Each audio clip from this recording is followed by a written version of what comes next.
dime for the dollar.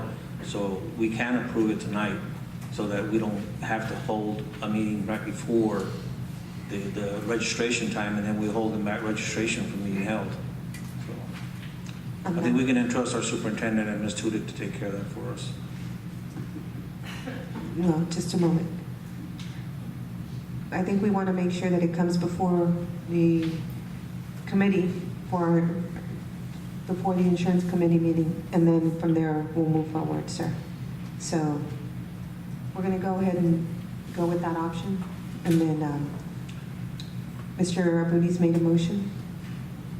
I just want to get some clarification. I'm sorry, Madam President. So if they're charged with coming back by November the 4th, then the insurance committee would have to have a meeting right away, which I think it's and then we'd have a board meeting? Our board meeting is on November 14th, so we want to make sure that we do have an insurance committee meeting before that. Okay. So when Mr. Abuni's mentioned special, never mind. What I understood, and correct me if I'm wrong, is that the board may decide to allow staff, after the SWB comes forward with a recommendation, as they're out soliciting for a premium for these services, to bring it to staff, and then staff bring the lowest premiums and the individuals that bidded for this ancillary product to the insurance committee, and then with input from the insurance committee, which is again not a quorum, but again with their blessing, then approve this particular ancillary product before November 14th. Am I correct? Well, the insurance committee can't. The insurance committee can be held November 7th through 11th. We have a regular board meeting on the 14th. They said enrollment starts on the 15th. Or we can still have a special call board meeting that week of the 7th through the 11th. They can have a, no? To us, to staff, it does. To staff, it doesn't matter. I just want to clarify the direction and direct it that we're getting from the board, so we can fulfill the board's decision on how they want us to handle it. Again, I know you're out soliciting, so with that you've heard a timeline. Will that work? Yeah. I cannot stress enough to you that the closer that we don't have a decision, that we get to I November don't 14th. anything right now, sir, because we don't have anything to decide on. Right. So I'm going to try and get it to you as fast as I can, probably in the next 5 days. But the closer we move to November the 14th, it's not enough time for me to put it on the system to be ready to enroll. So when people show up to enroll on the 14th, the product, it needs to be in there. So I mean, as soon as I can get it, if I can do it in a week, if there was an opportunity for us to come to the superintendent or to the staff and make our presentation with a recommendation, so we could move on to putting it on our system. Madam Chair? Well, okay. And when we had our insurance committee meeting, this was what our direction was as a committee, that you come back with the items that we needed to approve right now at this meeting, so that we would have been able to do that at this time, sir. And I understand, when was our insurance committee meeting? It was 3. Yes, ma'am. We got the director from them, or we gave the director a month ago, and then we met and discussed it. Then they went out, and that was last week, and here we are.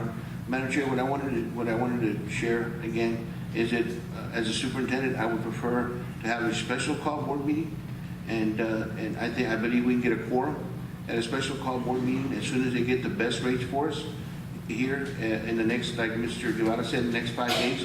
The other thing that I want to ask both the staff and SWB, do we have the platform already in our possession as far as to ready for the platform from our previous carrier?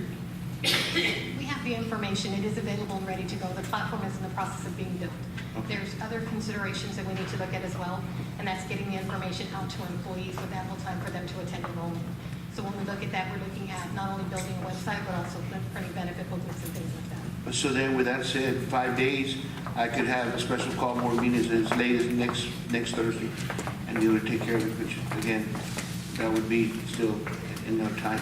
Madam Chair, I think there's plenty of time. The sooner you bring back to the superintendent, they can set up a meeting with the committee, and then right after that, a meeting with the full board. I think it's doable. We're spending too much time on this calendar thing. Yeah, well, let's try to do that as quickly as possible, because that's the direction we had been, or that was our recommendation as an insurance committee, for that information to, for SWPC to go out there and look for something that was competitive or better, and then bring it back to us and find out. Madam Give Chair, us something that we could approve. So, yes, Mr. Martinez. I just,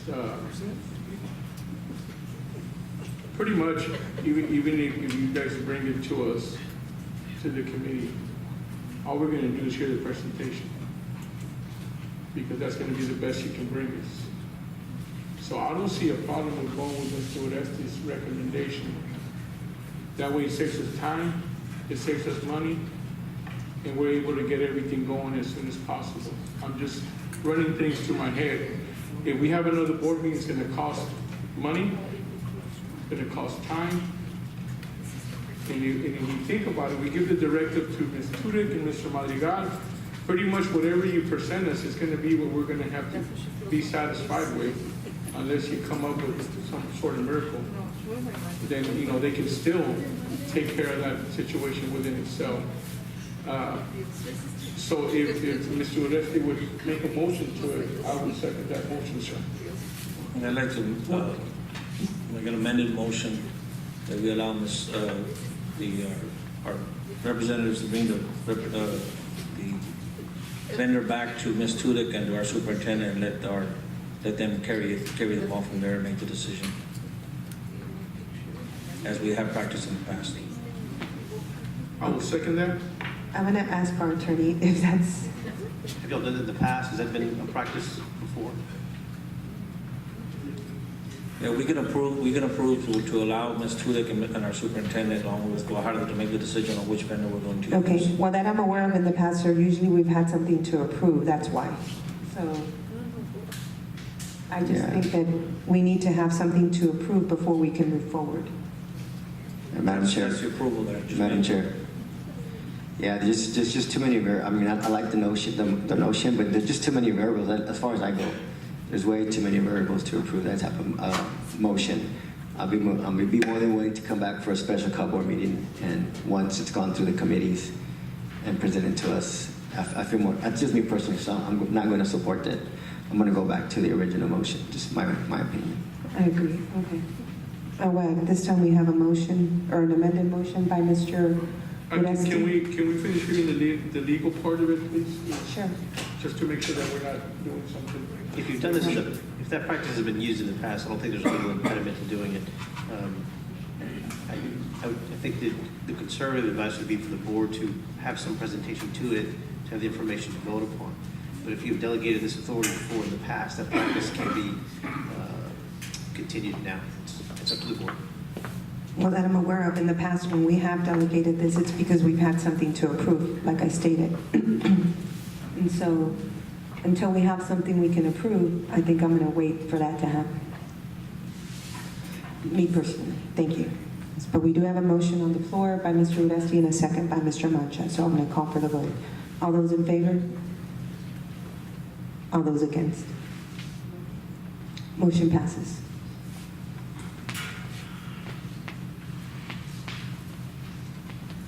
So I believe that was for item K. So for me, it was the same questions on L, M, N, and O. Whether these items have already been, do we have something that we can approve today for these items? Yes, on the life insurance portion, which I believe is a Item L? L. Yes, on item L, that was in our original recommendation that we presented to the committee. We also received a proposal from United Healthcare for the life insurance. The life insurance, they have matched the rates, so there's no change in rates. The coverage is identical to the coverage that is currently in place. And if United Healthcare is allowed or get awarded the life insurance, there's an additional 0.5% decrease on the medical rates, which is the same as the vision was. So that's a reduction of $60,000 approximately to the employees. Madam on Chair. The medical. Okay, thank you, sir. Yes, Mr. Abundis. I move to approve item L as noted. Second. So we have a motion from Mr. Abundis and a second from Mr. Mancha. All those in favor? All those against? Motion passes. That's item L. Item N, board consideration and approval for a provider for voluntary cancer insurance to be offered for purchase by district employees and authorized agent effective January 1st. On items M, N, and O, we already have a carrier that has better rates and for better coverage, and that is Allstate. Are those, is it, so it's going to be new for next year then? Is that what you're saying? Yes. It's a new one? And they will guarantee issue all people that are currently participating, so nobody's going to be penalized. They'll get to keep what they have, guaranteed issue, and then they'll move forward with the better rates and better plan. So we have a guaranteed issue on item N. Can we approve all three of them? Yes, M, N, and O. I'll second that. I'll motion to approve item M and O as stated. Okay. Second. So we have a motion and a second? Just one quick question. Yes. All three of Discussion? them. So all three of them, we're getting, it's the same coverage and we're getting better rates for our employees? Yes, sir. And everyone who has insurance continues having Yes, sir. insurance? And so what's the better rate that, what's the percentage or? I don't have the percentage right with me. I wasn't prepared to do that, but I can provide it first thing in the morning to staff. It's significant in the critical illness area and on the cancer and on the accident, both, and it's 24-hour coverage. So it's a much better plan and coverage, and significantly lower in the critical illness part, and the other two are lesser. I would say somewhere between 8 to 10%. Madam Chair? Okay, so we're saying 8 to 10%. Just a moment, Mr. Quesada. So, because we are bundling, from what I'm hearing right now, we're going to bundle all these items. So, except for the dental. Is that what we approved? I'm sorry, we These approved the three dental. lines of coverage that we're talking about right now, the insurance company is Allstate, which is one of the largest providers of worksite type products, these types of products. So these three products would be, the recommendation is Allstate. The bundling would be more towards the vision and the life insurance to get that bundling discount from the medical. These three coverage lines with Allstate are completely separate. There's no credit or anything additional there. It's just a better plan, broader coverage for the employees, a little bit less premium. These are very low premium types of coverage on a monthly basis, but they are lesser expensive, and there will be no penalty for an employee. So if you're covered now, you'll be covered on this plan, so nobody will be eliminated from coverage. Okay, thank you, sir. So we do have a motion to approve items M, N, and O. Mr. Quesada? I just had a quick question. When we talk about the rates and then no rate increase, does it also mean like out-of-pocket expenses? I mean, is all that going to stay the same, I guess, when you say no rate increases? On these plans, there are no out-of-pockets. They're just benefits. There's a schedule of benefits. If you buy a cancer plan, you would get $100 for an examination on a yearly basis. That's matched by the two plans that are offered currently that are going to be matched by Allstate. Same coverage, better rates. In the critical illness area, much better rates, significantly there, and lower in the accident. But there are no out-of-pockets, no co-insurance, or scheduled benefits. Thank you so much for that Yes, clarification. sir. Okay, so we have a motion by Mr. Abundis and a second by, who did the second? Mrs. Carrillo. Okay, all those in favor? All those against? Motion passes. Okay, moving on to individual items. Thank you very much, gentlemen. Thank you very much. Individual items. Item A, discussion and possible action to approve the district ability to apply for the HEB Excellence in Education Award. Madam Chair. Yes, Ms. Carrillo? I would like to make a motion to discuss and possible action to approve district's ability to apply for the HEB Education Award. We have a motion by Mrs. Carrillo I'll second that. and a second by Mr. Abundis. Discussion? Mr. Madrigal? Madam Chair, yes, I just wanted to go ahead and let the board know that we, again, received this letter from the HEB Excellence in Education Award asking, mentioning to Harlandale ISD that we've been identified as an outstanding district and wanted us to submit a nomination packet for them that's due on December 4th. I just wanted the board to know. And so we get, with your support, we'll go and move forward with submitting the nomination. Thank you, Mr. Madrigal. So we have a motion by Ms. Carrillo and a second by Mr. Abundis. All those in favor? All those against? Motion passes. Item B, hear and take appropriate action to approve the targeted improvement plans for Vestal, Stonewall Flanders, and Bel Air Elementary as required by TEA. Mrs. Gallegos. Good evening, Board. Tonight, you will hear and be asked to approve 3 targeted improvement plans for Vestal, Bel Air, and Stonewall Flanders as required by TEA. But before you hear those presentations by the principals, we've asked Betty Damiani, who is our PSP, our professional service provider, which is also required by TEA, to be here tonight to just give us a brief update of the work that she's been doing with those schools. And in addition, she's also going to talk a little bit about rights. So I'm going to ask Ms. Damiani to speak first, and then we'll have Ms. Gonzalez from Vestal, Ms. Rodriguez from Bel Air, and then Ms. Bettis from Stonewall Flanders.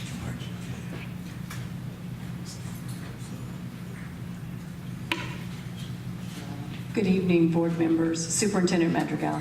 I am Betty Damiani, and I have had the great honor and pleasure to work with the improvement required campuses in the Harlandale School District for the last 2 years in the case of Wright and Vestal, and 1 year in the case of Bel Air. I am here tonight to give you a progress report, but before I do that, I really want to take just a minute to really thank the campus leadership, the teachers, the students, the staff of Bel Air, Vestal, and Wright for all of their hard work over the last couple of years. It was that dedication, that fidelity to their plans that helped them improve student performance on their campus and get them back on that Met standard track. So congratulations to them. I also want to publicly thank the district for the support they have given the improvement required campuses. It's been my experience since I came on board 3 years ago that the superintendent, the assistant superintendent for curriculum instruction, the district CNI support specialists are constantly in the meetings, planning with us, helping us implement and monitor the plan. So I really want to thank the superintendent and the district personnel for their support. We couldn't have done it without them. You do have in your packets a visual from me, and I'm going to go through this very briefly. If you have questions, please let me know. The first one I'm going to start with great pride is Wright Elementary. I am very aware that their SID has been released, and we're proud of that. But if you look at your visual back in the end of 13-14, Wright went improvement required, and they missed 3 of the 4 indexes. They did not receive any distinctions, and their star results were all in the red, meaning they were below the system safeguards, which at that time were 55%. So that's all content areas that were tested below 55%.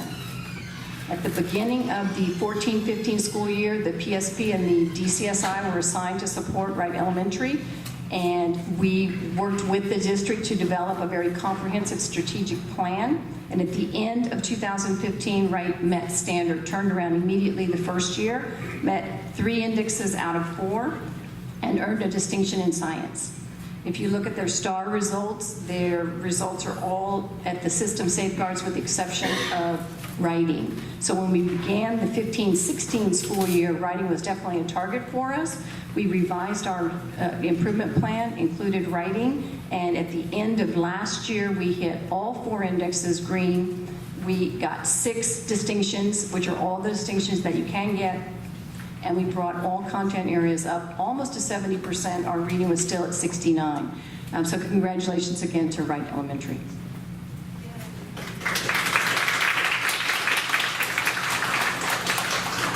Last year, Bel Air was assigned a PSP at the end of the 14-15 school year. They missed one index, and that was Index 4, which is post-secondary readiness. That is where students are required to meet final and above standard or college ready in 2 or more tests. So everything else was green. They did not have any distinctions at the end of that year, and you can look at their scores. They're all in the 60s, so they met the system safeguards. So at the beginning of last school year, PSP, DSI, DCSI are assigned to help support Bel Air, and with the leadership and the teachers in this district, we wrote a comprehensive plan hitting all of the targets that needed to be met, and at the end of last school year, they turned around in 1 year, again, went all green on all indexes. We still don't have any distinctions for the campus, but we are going to work on that this year. The content area that was a concern at the end of last year was writing. It's at 59%. So this year, we started the school year by coming in and tweaking their improvement plan and adding a writing component to it to make sure that we are targeting that very strongly across K through 5. And we do expect to have the campus meet standard again at the end of this school year, and hope the news will be just as good as it was for writing. The last campus I supported last year was Vestal Elementary. Vestal became improvement required at the end of the 2014 school year. They missed 3 out of 4 indexes. They had no distinctions, and they were below all systems. The system safeguards was 55%, and they were below that in all of their content areas that were tested.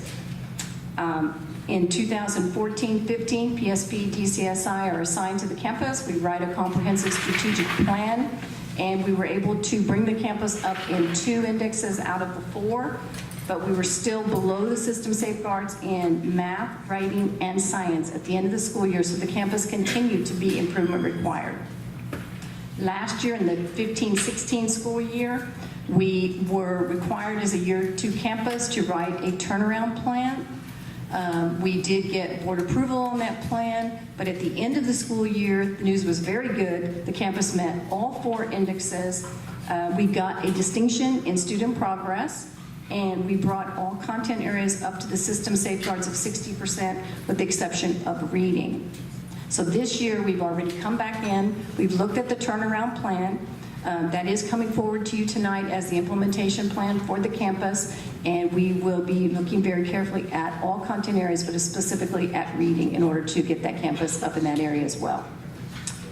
So then the last campus that I'm going to talk about is Stonewall Flanders, and they went improvement required last year. I did give you 2 years of data just so you can see the downward turn of the campus from 14-15 to last year at the end of the year, where the campus was not meeting Index 1 and Index 3. They do not have any distinctions at this time. They did have a distinction the year before in 14-15, but lost it this last school year. And their content areas are below system safeguards of 60%, reading, math, and writing. So at this point in time, I was assigned to work with them beginning in September. And the DCSI, myself, the district, have been working with the leadership, the teachers, and we have developed their plans, which are coming forward tonight. And we do expect hard work, dedication will again help this campus meet standard at the end of the school year. Do you have any questions for me? Anybody have any questions for Ms. Damiani? Thank you very much for all Thank your you. hard work, Ms. Damiani. We appreciate it. It's working together with Mrs. Gallegos for that too as well. And we do, on behalf of the district, we appreciate Ms. Damiani being here. She is pretty much at our beck and call, text answering. She has done an amazing job with the schools and keeping us on track and really putting us in the right direction. So we appreciate you and your help. So now, if you recall, Vestal a year ago had to develop a turnaround plan, and because they are no longer IR, we had the option of continuing with the plan, stopping the plan, or modifying the plan. And in speaking with Ms. Gonzalez, Ms. Damiani, a decision was made that they want to continue the plan, and part of that requirement is to bring it to you, the board, and to approve that. So you have the full plan in your board book. Ms. Gonzalez is going to come up and speak and just touch on the highlights of their plan.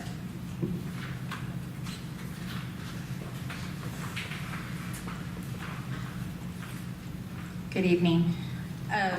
In your packet, I'll just go over, just for time's sake, just the different indexes over the course of 3 years, starting with 14, 15, 15, 16, and then of course 13, 14, 14, 15, and then 15, 16, excuse me. So if we'll just focus on this last year, I'll pull it up. For time's sake, at the very end, focusing on 16. This past year, Index 1, which is student achievement, our target was to meet 60, and we met it at 62. In Index 2, regarding student progress, our target was to hit 30, and we hit it at 48.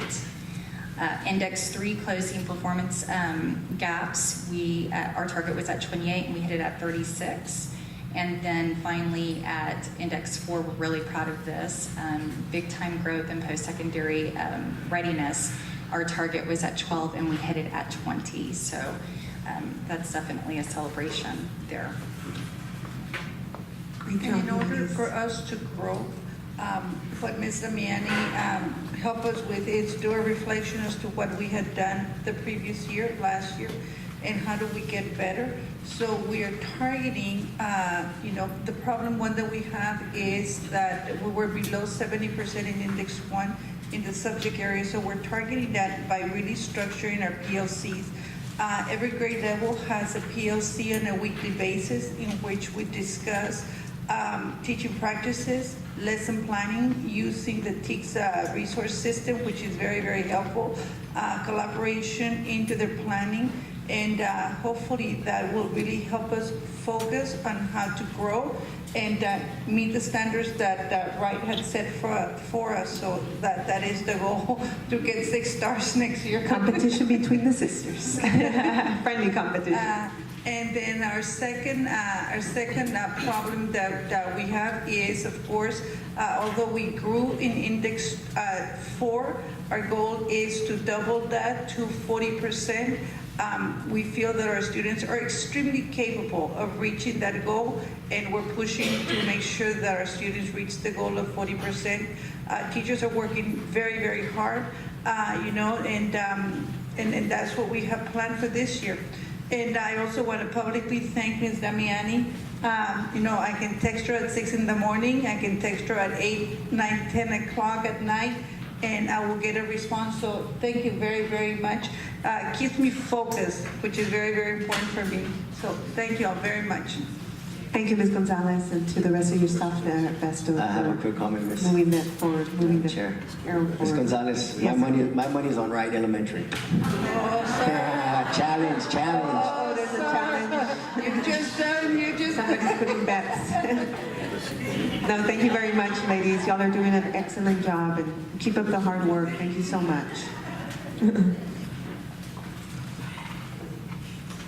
So Bel Air will be sharing their targeted improvement plan. Again, Bel Air is no longer an IR school, and we will never be an IR school again. They also have 5 of my grandchildren, so. Exactly. Ms. Rodriguez will now share that. I always say that 2015, 2016 was a fluke, okay? So math didn't count that year, and that is our strongest content area, so I'll leave that at that. So good evening, board members, Superintendent Madrigal, and Cabinet. I want to go over our numbers, and just to summarize the indexes and how we've increased every single year. In Index 1, looking at student achievement, moving from 62, 65 this previous year, this last year at 73%. Index 2, that is student progress, 2014, 2015, 44%, 46%, moving on to 48%. Index 3, closing the performance gaps at 2014, 2015, 32. and 34 and 39%, and I'm sorry, target score, and an index 4 that is post-secondary readiness. In 2014-15, we were at 16, dropped to 2015-2016 to 10. Target score was 12, and this year we met our goal and exceeded our goal. Our goal, that was the index 4 that we needed to meet standard to no longer be a former IR school. And Ms. Gallegos, you're correct, that will never happen again. And looking at, we exceeded that. Our goal was at 16%, so we were at 23%. So going over our problem areas that we're continuing to work with Ms. Damiani, we definitely do appreciate her support and all the learning that we are doing. One of our target areas is writing across grade levels. That is our problem one, with 59% of fourth graders that met standard on STAR writing in 2016. Our annual goal is to increase that to 70%. A root cause in meeting with our teachers is the vertical alignment of the writing across the grade levels. So we do have a plan in place going from pre-K to 5th grade. And our strategy is to vertically align the writing process and to develop the craft and writing compositions, revising and editing teaks, and providing opportunities for students to write in all content areas. And now Ms. Lozano, our academic dean, will review our special education. Thank you and good evening. So our problem 2 was 42% of our special education students met passing standard or STAR assessment in all subjects combined. The annual goal this year is to increase special education students' performance on STAR in all subjects combined to 50%.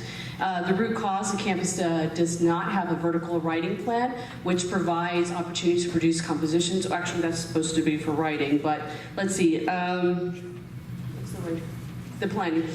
Okay, the differentiation, the instruction, actually planning that, providing PD for that. So the strategic plan is vertically aligning pre-K through 5th grade writing plan. Again, that's a miscorrect, that's not correct there. So again, we're going back to differentiating instruction on that part. So we apologize and we'll make the corrections on those. Looking at our third problem, looking at our focus is a college readiness with a focus on our ELL students. Our problem 3 stated that less than 42% of 3rd through 5th grade students scored final or above on STAR assessments, with the reading with 41% students scoring 3rd, 4th, and 5th at final level or above at 41%, math 33%, writing 5%, science 33%. Our goal is to increase those numbers by 10% at final level or above in each content area. And our root cause is the lack of time to share strategies, to plan vertically and horizontally with clear outcomes and expectations. Our strategy is to provide structured PLC time for pre-K through 5th grade teachers to meet for lesson planning, data reviews, and ongoing professional development in order to increase the percentage of students scoring final or above in each content area. Madam Chair. Thank you. Thank you. Mr. Madam Chair, I have a Evans. question. So you presented earlier how index 1, 2, and 3, right? Always went up, except for what? Can you go back to your first slide real quick? It was index, we did not meet index 4 back in 2015, 2016. So it was index 4, right? So I noticed Correct. index 1, they've always went up. Index 2, we've gone up. Index 3, and in index 4, of course, that 1 year it took a dip and then went back up. Can you go back to the root cause and all that? So, because I was going to ask that question before you presented this slide. So I just want to make sure. I guess the root cause. I mean, it's kind of weird. I'm still trying to figure. I still don't understand how index 1, 2, and 3 are shooting up, and then this index 4 would drop.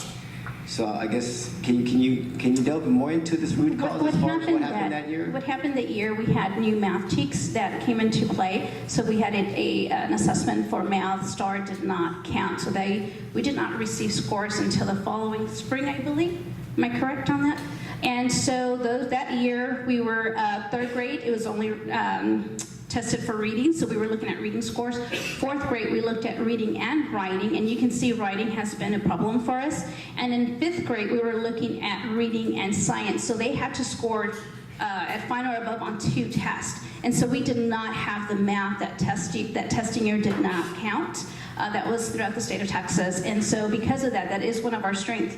You would see 2014, 2015 that we were at 16% and took that dip because math did not count. Oh, okay. Does that make sense? So that, yeah, so math kind of carried you and.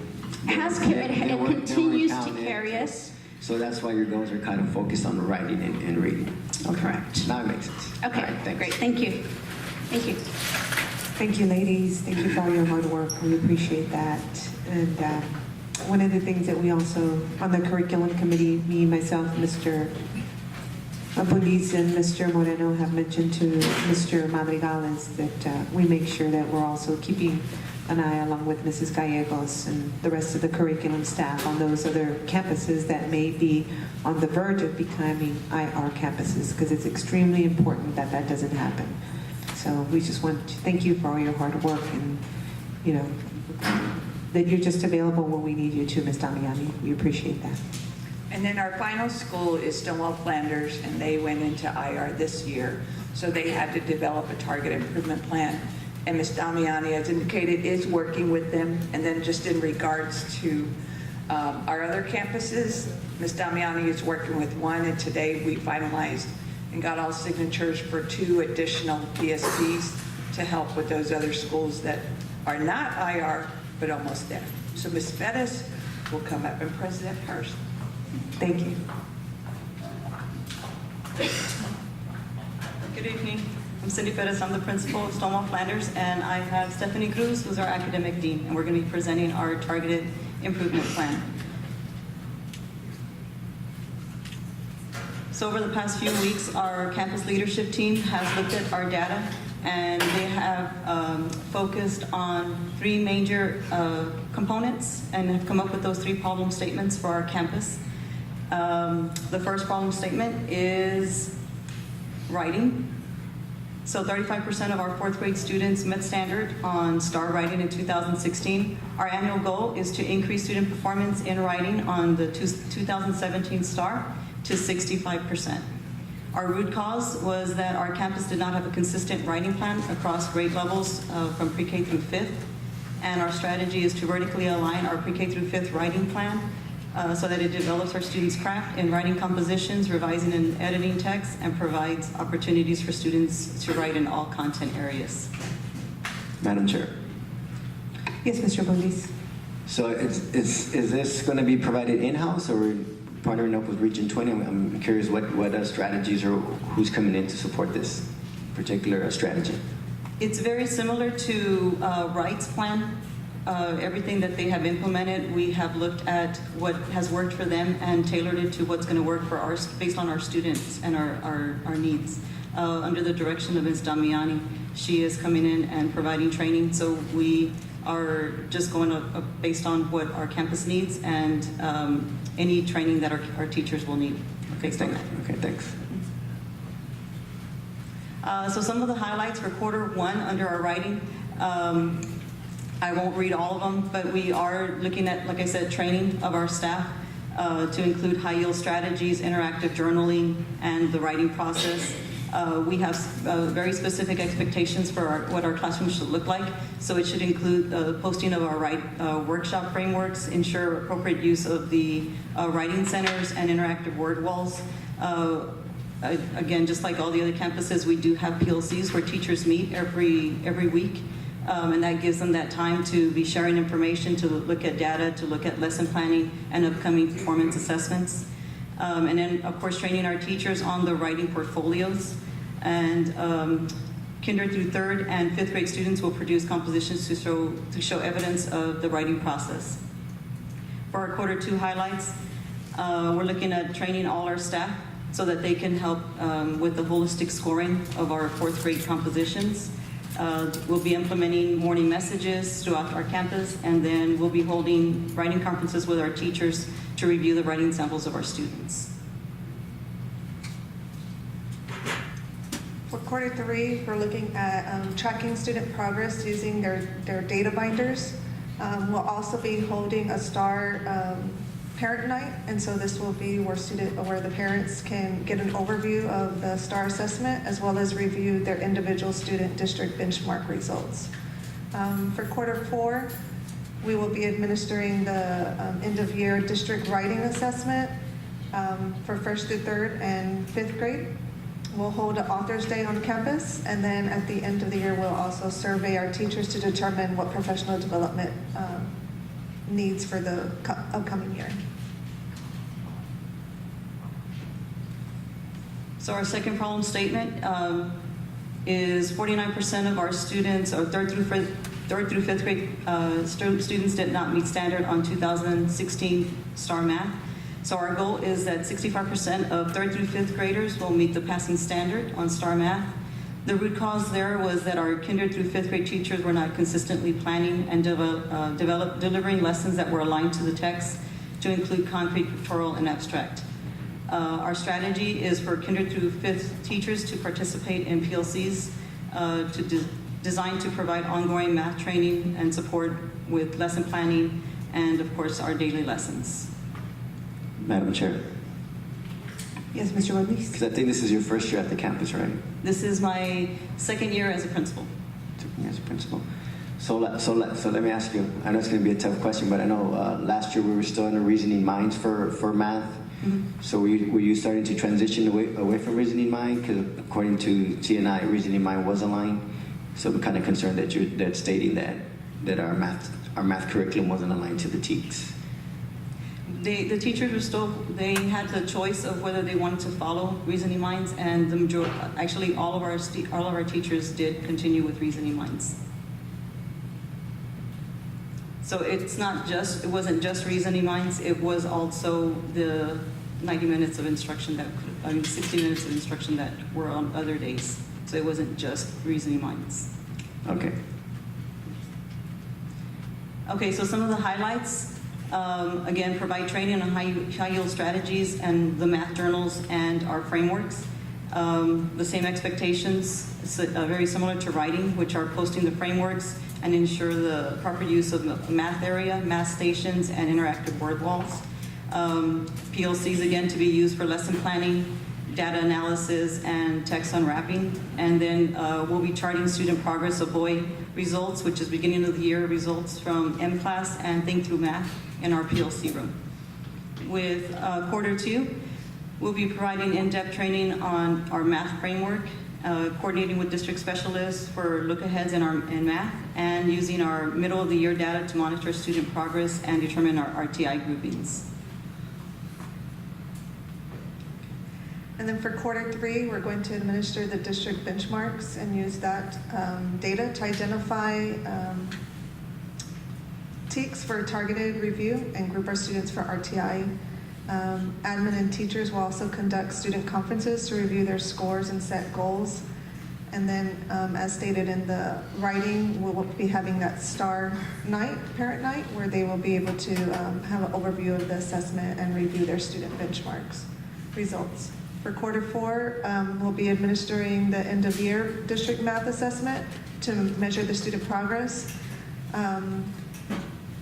We will survey teachers to determine what professional development needs for the upcoming year, and then we will hold a STAR math data review at the end of the year to see the % of students that met standard and the % of students that scored at final and above in math. So our final problem statement is reading. 52% of our 3rd through 5th graders met passing standard on 2016 STAR reading. The annual goal this year is for 65% of our 3rd through 5th graders to meet standard on 2017. Our root cause, teachers need job-embedded training to effectively implement balanced literacy. The strategy is for kinder through 5th teachers to participate in PLCs designed to develop teachers' pedagogy and balanced literacy instruction in order to effectively implement all components. The highlights for quarter 1, provide training for K through 5th grade teachers on high yield strategies, which includes the balanced literacy framework, such as read aloud, shared reading, guided reading, literacy centers, and independent work. And again, the same expectations that we have for writing and for math will be here, held the same for the classroom. To post a framework, ensure appropriate use of guided reading areas such as literacy station, interactive word walls, and teacher journaling. And then again, the same for PLCs, for teachers to come in, do their lesson planning, do their data analysis, look at upcoming performance assessments, and do any text unwrapping. And then, of course, to chart our progress of BOY results from TPRI and DRA and PLCs. Quarter 2 highlights: provide in-depth training on balanced literacy, and then coordinate with district specialists for any look-aheads in reading, and then to use MOI data to monitor student progress and determine guided reading groups and RTI groupings. Okay, and then quarter 3 highlights would be to administer the district benchmark and use that data to identify TEEPs for targeted review and grouping students for RTI. We will conduct student conferences to review scores and set goals for 3 through 5th teachers. And then included in that STAR Parent Night will be a reading portion for an overview of the assessment, as well as to review student benchmark results. For quarter 4, we're looking at administering the end-of-year district reading assessment to measure our student progress and program effectiveness. Again, we'll have a survey to determine professional development needs for the upcoming year, and then hold a STAR reading data review to determine the percent of students that met standard, as well as the percent of students that scored at 5 or above in reading. Madam Chair. Yes, Ms. Jones. Just a point of clarification, so your nights, like your reading, math, and writing nights, is that all the same day or one for each subject? Right now, it depends on, we haven't planned that out all the way, but if we need to hold different nights, then we will. Because we do know that we have parents that have a 3rd grader or a 4th grader, and they might not be taking the same test. I mean, they will be taking the same test, so they can attend. We don't want them to miss any sessions, so if we need to do different nights, then we'll do that. And can you bring that forth to the curriculum meeting once to decide that, Ms. Gallegos? All right, thank you. Thank you. Thank you very much, ladies. Was there anything else, Ms. Gallegos? We're done, okay. Thank you very much. And continue to do what you're doing to move our students forward. Okay. So the next item on the agenda is item 6. I think we have to take a vote for item. I'm sorry, item 6B.